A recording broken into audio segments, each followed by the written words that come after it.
नमस्कार मित्रांनो, आपण आज आष्टी तालुक्यातील डोंगरगण येथील कन्हेरकर प्रमोद यांच्या बागेचं संत्रा या बागेचा भेट देण्यासाठी आलो आहोत. त्यांच्याकडून या बागेविषयी त्यांनी कसे नियोजन केले, पाहण्याचे कसे नियोजन केले, संत्र्यासाठी कोणती फवारणी घेतली याची आज आपण त्यांच्याकडून माहिती घेणार आहोत. सर्वात प्रथम तुम्ही हा हंगाम कोणता धरलेला आहे आणि त्याच्याविषयी माहिती थोडी सांगा. हा आम्ही हंगाम मिरगी बार धरलेला आहे. या धरण्याच्या आधी तुम्ही याचं पूर्व नियोजन काय केलेलं आहे? बार धरण्याच्या आधी आम्ही या आधी आंतर मशागत केली आणि नंतर त्यानंतर रासायनिक खत आणि शेणखत आणि जैविक खत म्हणजे गांडूळ खत यांचा वापर केला आणि नंतर 1-1.5 महिना समजा पाणी दिले नंतर आणि नंतर मग रेस्टिंगला सोडले. तुम्ही आता ह्या झाडांसाठी खूप काळजी घेतलेली दिसतीये, हो. पण तुम्ही याचं पाण्याचं नियोजन कसं करतात याच्याविषयी थोडी माहिती सांगा. या पाण्याचं नियोजन म्हणजे समजा आम्ही 3-4 दिवसाआड पाणी 2-4 तास 5 तास पाणी देतो आम्ही.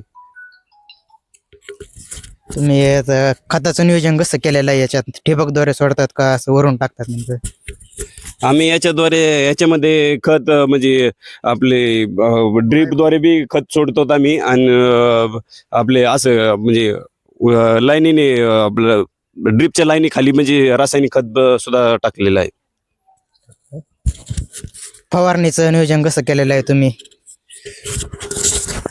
ह्या बागेत म्हणजे बघा याच्यात म्हणजे जास्त करून कोळीचे प्रमाण असते. त्या कोळीसाठी एक 15 दिवसाला 20 दिवसाला फवारणी जाणे गरजेचे असते. कीटकनाशकची फवारणी जाणे गरजेचे असते. मायक्रो न्यूट्रिएंट्स जाण्याची गरज असते. अशा प्रकारे आम्ही नियोजन केलेलं आहे. इथे बाग दाखव त्यांच्या,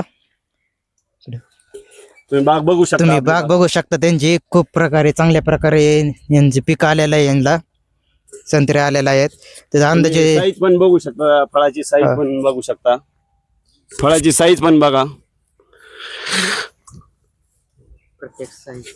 जवळजवळ एकरामध्ये आता हा प्लॉट 15 लाखाला दिलेला आहे.